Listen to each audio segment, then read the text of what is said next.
চলতি বছর ব্যালন ডি'র পুরস্কারের জন্য ৩০ জনের সংক্ষিপ্ত তালিকা প্রকাশ করা হয়েছে। আর এই তালিকায় নাম নেই লিওনেল মেসি ও ক্রিস্টিয়ানো রোনালদোর।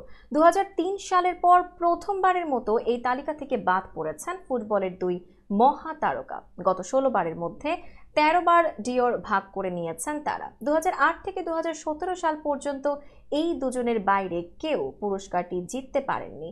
সর্বোচ্চ রেকর্ড ৮ বার ব্যালন ডি'র জিতেছেন মেসি, আর ৫ বার ব্যালন ডি'র জিতে দ্বিতীয় স্থানে আছেন রোনালদো। তবে এবারের এই পুরস্কার জয়ের লড়াইয়ে রয়েছেন বেশ কিছু তরুণ ফুটবলার। তারা হলেন রিয়াল মাদ্রিদের ভিনিসিয়াস জুনিয়র, জুড বেলিংহাম ও ম্যানচেস্টার সিটির আর্লিং হাল্যান্ড।